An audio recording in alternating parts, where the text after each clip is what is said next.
नेमत खुद अपने ऊपर हंसने का भी बड़ा हौसला रखती थी। जो नसीब में होगा वो ठहर जाएगा, भागेगा नहीं। रहमत ने लुकमा दिया और साथ ही सबको इतला भी दी। दस्तरखान लगा रही हूँ मैं। सारी लड़कियां उठ खड़ी हुईं। सबने मिलकर दस्तरखान लगाया और खाने के लिए सबको बुला लिया। खाने के बाद कुछ देर आराम करके जब फुप्पो रुखसत होने लगी तो दादी से मुखातिब हुई। कुछ दिन पहले से ही रहने आ जाना, मैं खुद आ जाऊंगी लेने। ना भाई, हमें नहीं अच्छा लगता बेटी के घर जाकर पड़ जाओ, चाहे खुशी हो या गमी। वक्त पर जाओ और वापस आ जाओ। उन्होंने आदत के मुताबिक बेटी को भी टका सा जवाब अनायत फरमाया।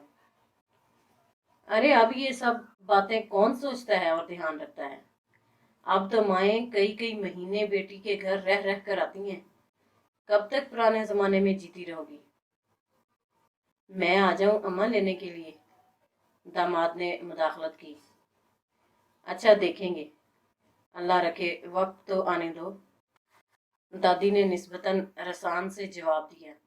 ये दुनिया की वाहिद हस्ती थी जिनसे वो दबती या डरती तो नहीं थी, हाँ जरा लिहाज जरूर करती थी। शादी के दिन करीब आए तो फुप्पो बनफ्से नफीस खुद आई दादी को लेने के लिए। साथ में फुप्पा भी थे, मगर वही हुआ जिसकी तवक्का थी। दादी ने बीमारी का बहाना करके बेटी दामाद को टाल दिया। अरे मैं खुद बीमारियों का घर हूँ, मुझे कहाँ संभालते फिरोगे। शादी का मौका है, लड़कियों को ले जाओ, काम वाम में भी हाथ बटाएंगी। वो तो जा ही रही हैं अम्मा, आप भी चलती तो अच्छा था। ऐसी बूढ़ी बीमार ना होती तो जरूर चलती, दादी ने साफ हरी झंडी दिखा दी थी। लड़कियां तो पहले ही इस रोजे सईद का इंतजार कर रही थीं। झटपट अपना सामान बांध कर तैयार थीं। दुधियाल की पहली शादी थी, सबका जोशो खरोश दीदनी था। खुशी खुशी फुप्पो के हमरा चल दी। उनके घर वही रिवायती गहमा गहमी फैलावा और मसरूफियत थी जो शादी के घरों का खासा है। शाम में घर पहुंची थीं। चूल्हे पर कढ़ी पक रही थी। सिदरा से छोटी माहम पकोड़ों के लिए बेसन घोल रही थी। हम कुछ मदद करवा दें? सब की सब किचन में ही काउंटर के पास खड़ी हो गई। ओपन किचन था, खड़े होने के लिए पूरा लाउंज काफी था जिसके एक सिरे पर किचन बना हुआ था। दस्तरखान पर मदद करवा देना। माहम ने बेसन फेंटना शुरू किया। दस्तरखान पर? कोमल सब के मुकाबले में जरा देर से समझती थी, बात भी मजाक भी। उसका मतलब है कि खाने में मदद करवा देना, उल्फत ने समझाया। अच्छा, कोमल आंखें झपका कर रह गई। फुप्पो का घर उनके घर के निस्बत कुशादा था। 4 कमरे नीचे, 3 ऊपर। नीचे के एक कमरे में लड़कियों ने अपना ठिकाना बना लिया था। कढ़ी में बिगाड़ लग चुका था, चावल दम पर थे। माहम ने किचन से ही लाउंज में बैठे तासीर भाई को पुकारा। भाई 5-6 चपातियां ला दें। अच्छा अभी मंगवाता हूँ। वो मोबाइल में गेम खेल रहे थे। उसे ऑफ करके उठे और बाहर चले गए। 5 मिनट बाद वापस आए तो उनके हमरा एक 10-12 साल बच्चा था। जो मंगवाना है इसे लिख कर दे दो या समझा दो। बच्चे को माहम के सामने खड़ा करके वो फिर से अपने मोबाइल और गेम में गर्क हो गए। माहम ने बच्चे को पैसे दिए और चपातियों की तादाद बताई। वो पैसे लेकर चला गया। ये कौन है? रहमत भी माहम के साथ किचन में ही थी। मोहल्ले का बच्चा है, करीब ही मिलती हैं चपातियां, वो ला देगा। तासीर भाई खुद ही चले जाते। रहमत को हैरत हो रही थी। इतने अच्छे नहीं है कि बाहर के हर काम के लिए भागे दौड़े जाएं। करीब जाना हो तो 5-10 रुपए देकर बच्चों से ही करवा लेते हैं, माहम ने हंसकर बताया। अच्छा, रहमत खामोश हो गई। बच्चे ने जरा देर में चपातियां लाकर दे दी। चल रही हो ऊपर? माहम एक ट्रे में खाना लगा रही थी। प्लेट में कड़ी और एक चपाती रुमाल में लिपटी हुई। ये किसके लिए है? दादी को खाना देने जा रही हूँ, माहम ने बताया तो रहमत को अचानक याद आया। यहाँ आकर एक्साइटमेंट में उसे ख्याल भी नहीं आया कि माहम लोगों की एक अदद दादी भी हैं। वो माहम के हमरा ऊपर चल दी। पहला कमरा ही दादी का था। माहम ने दरवाजा खोला और अंदर दाखिल हुई। दादी खाना खा लें। माहम ने उन्हें मुखातिब किया। वो लेटी हुई थी, आवाज़ सुनकर उठ बैठी। रहमत, जो अब तक कमरे का जायजा ले रही थी, उनकी तरफ मतवज्जा हो गई और सलाम किया। वालेकुम अस्सलाम, ये कौन है? उन्होंने गौर से रहमत को देखकर पहचानने की कोशिश की। रहमत है, जमाल मामू की बेटी। माहम ने खाने की ट्रे मेज पर रखकर उन्हें बेड से नीचे उतरने में मदद दी। कमरे में ही एक तरफ छोटा सा किचन बना हुआ था। काउंटर और चूल्हे साथ एक अदद सिंक भी मौजूद था। दादी ने वहां से हाथ धोए और बेड पर आन बैठी। आप कैसी हैं दादी? रहमत ने खुशी खलाकी दिखाई। ठीक है भाई, जिंदा हैं। तुम्हारी दादी कैसी हैं? उन्होंने ट्रे में मौजूद खाने पर एक नज़र डाली। फ्रिज में थोड़े कीमा करेले रखे हैं, ज़रा गर्म कर देना। वो माहम से मुखातिब हुई। जी। माहम ने उनके कमरे में रखा छोटे से फ्रिज का दरवाज़ा खोला और उसमें से करेले कीमा निकाला। फ्राइंग पैन में डालकर उसे गर्म किया और दादी के सामने रख दिया। पानी की बोतल और गिलास उनके करीब रखा। फिर रहमत से मुखातिब हुई। तुम बैठी हो या चल रही हो? मैं? रहमत अभी कोई फैसला न कर पाई थी कि दादी बोल पड़ी। आ जाएगी अभी। तुम्हें जाना है तो जाओ, मुझे काम है किचन में। माहम कमरे से बाहर निकल आई। हर वक्त मसरूफ ही रहती हैं शहजादियाँ, कभी दो घड़ी यहाँ बैठने का वक्त नहीं मिलता। दादी सर झटकते हुए बुड़बुड़ाई। तुम्हारे घर में सब कैसे हैं? उन्होंने दोबारा सवाल किया। जी ठीक है। दादी तो अभी जिंदा है ना तुम्हारी? जी। दरअसल हमारी बहू साहिबा किसी के जीने मरने का बताती ही नहीं, खुद ही होकर आ जाती हैं। उन्होंने इंकिशाफ किया। जी। रहमत के पास इसे एक लफ्ज के अलावा और कोई जवाब नहीं था।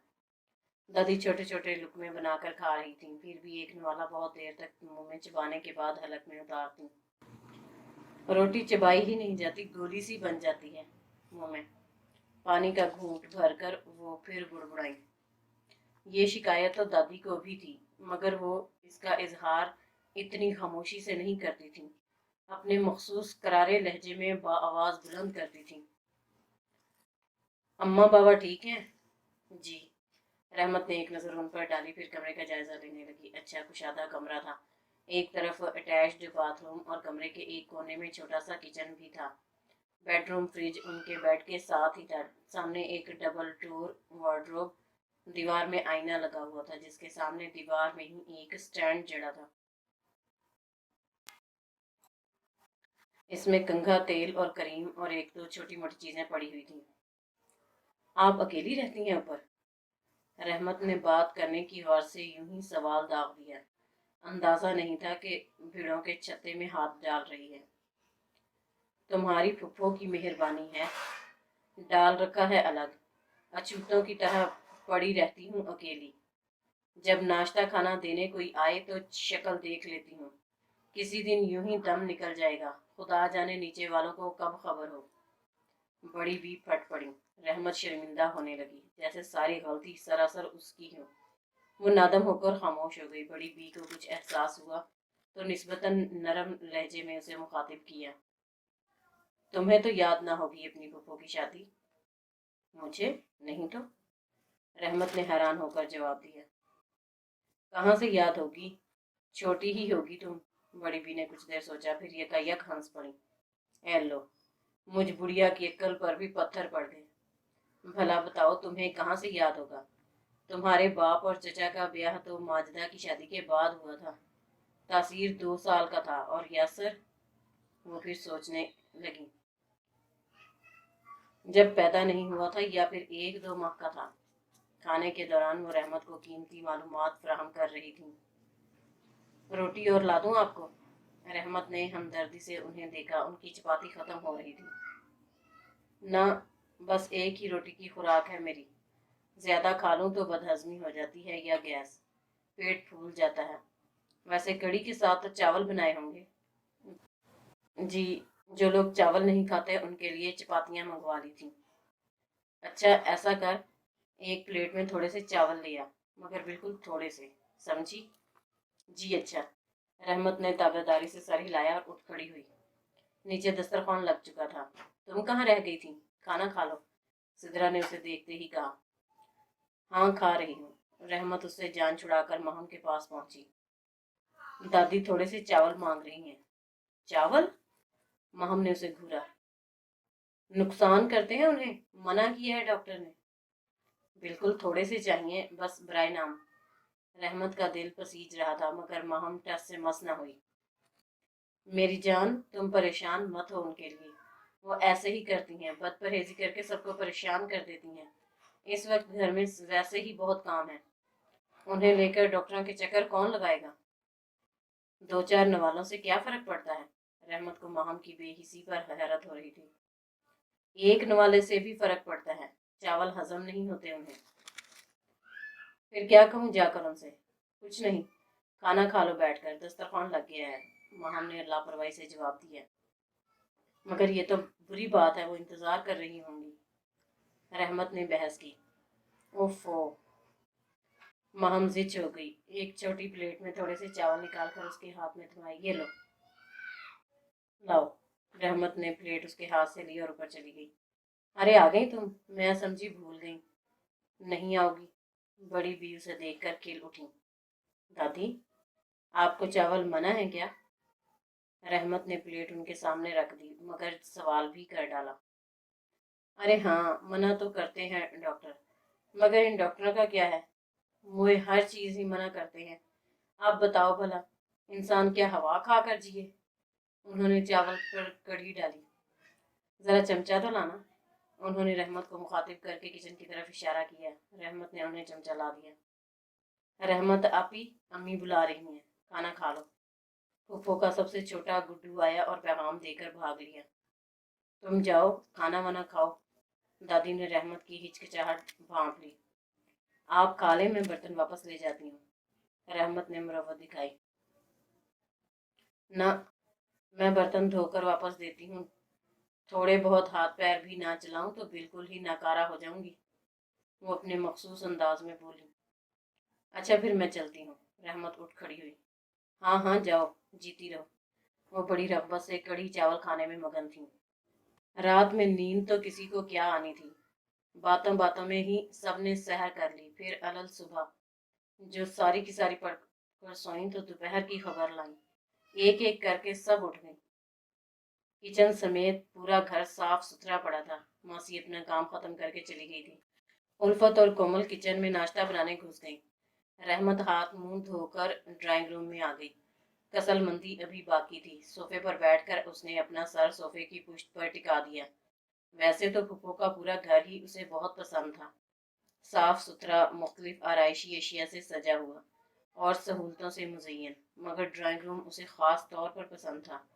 कुशादा और रोशन कमरा जो कीमती कालीन, पर्दों और जदीद वज़ा के सोफ़ों से सजा हुआ था।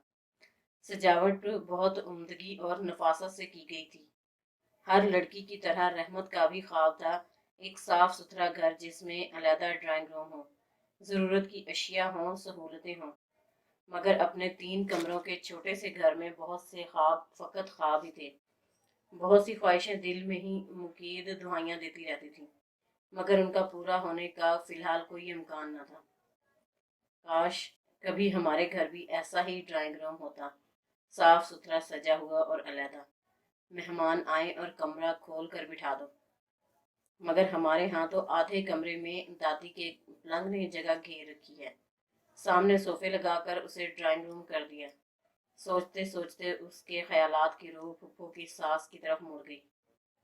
बेचारी बड़ी भी, पता नहीं कैसे ऊपर रहती हैं।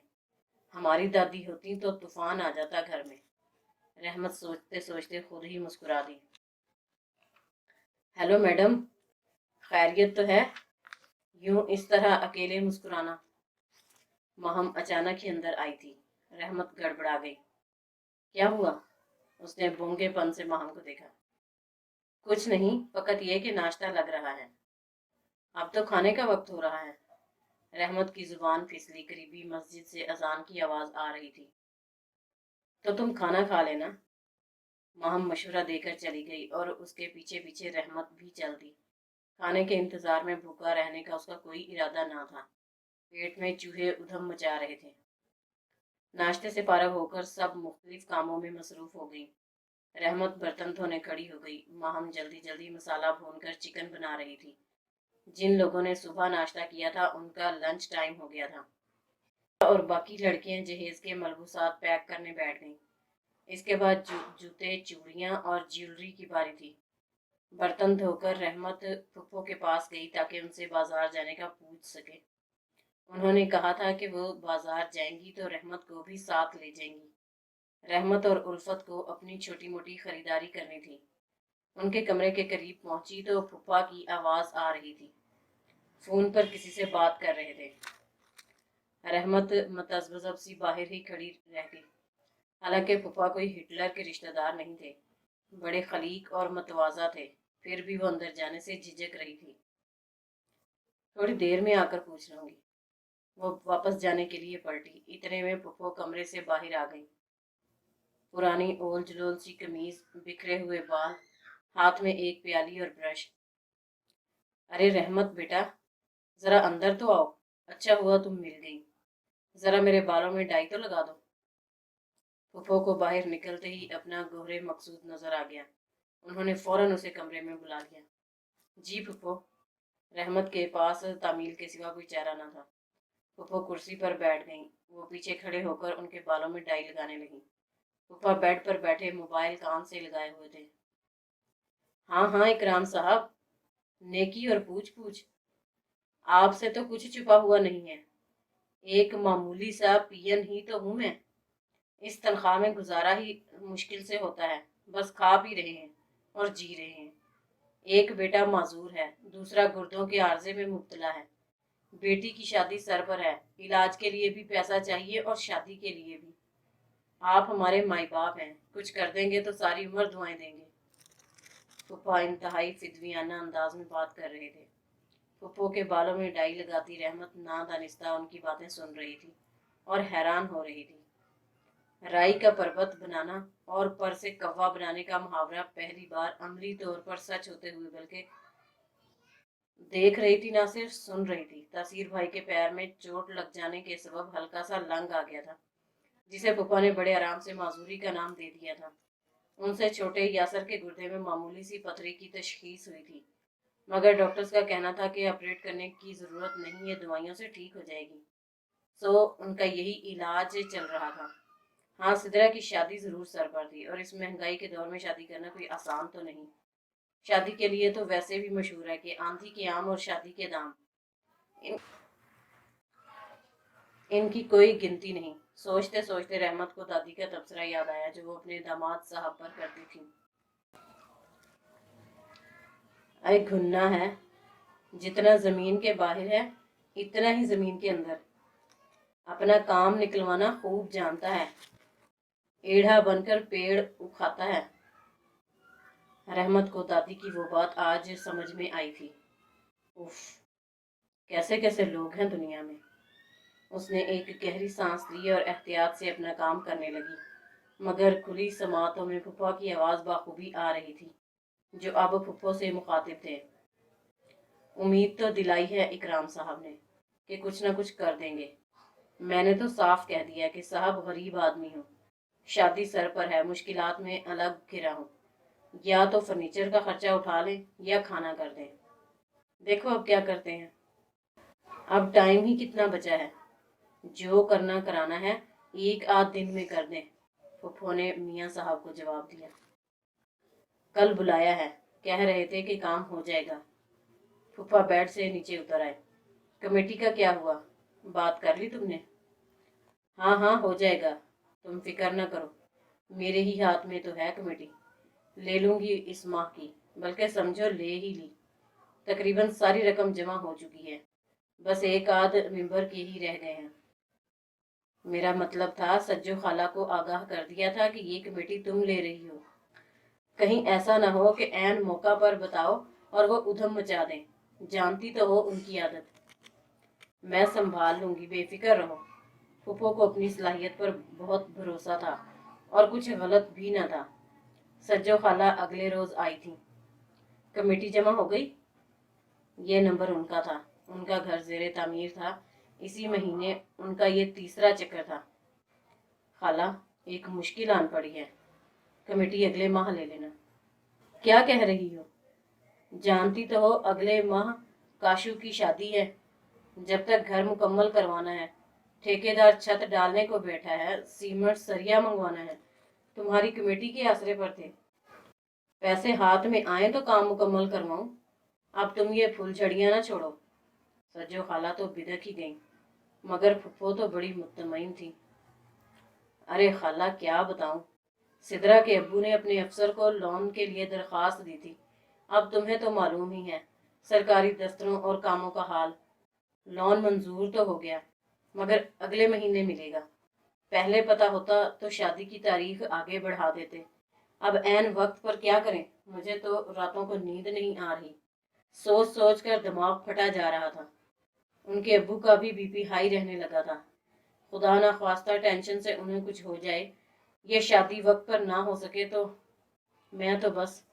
फुफ्फो का लहजा आखिर में ज़रा रिक्कत आमेज हो गया। सज्जो खाला ज़रा गड़बड़ा गई। अरे अल्लाह ना करे ऐसा कुछ हो, मगर तुम मेरा भी तो सोचो। छत पड़ेगी तो फिर बाकी दूसरे काम होंगे। अगले महीने कब कमेटी मिलेगी, कब घर मुकम्मल होगा, शादी की तारीख सर पर आ जाएगी। अधूरे घर में दुल्हन ब्याह कर लाऊंगी क्या? वो भी बोलते बोलते बिलबिला उठी। लो खाला, क्या गैरों वाली बात कर दी तुमने। ऐसी क्या बात है? घर मुकम्मल ना हो तो बहू रुखसत होकर यहाँ आ जाएगी। ऊपर का कमरा खाली पड़ा है, रह लेंगे कुछ दिन। ये भी तो तुम्हारा ही घर है। फुफ्फो की जुबान तो सदा की मीठी थी, मगर सज्जो खाला बदमजा हो गई थी। अरे माजदा, बड़ी मुसीबत में डाल दिया तूने मुझे। तेरी बेटी के ब्याह का मामला ना होता तो बख्शती नहीं, एक एक पाई निकलवा लेती। वो मायूसी होकर घुटनों पर जोर देती खड़ी हो गई। चाय शरबत तो पीती जाओ। ठेकेदार मेरी जान को रोए बैठा है। मेरे तो हलक से नीचे कुछ भी नहीं उतरेगा। तुम अच्छी रही, अपने सर से बला उतार कर हमारे सर डाल दी।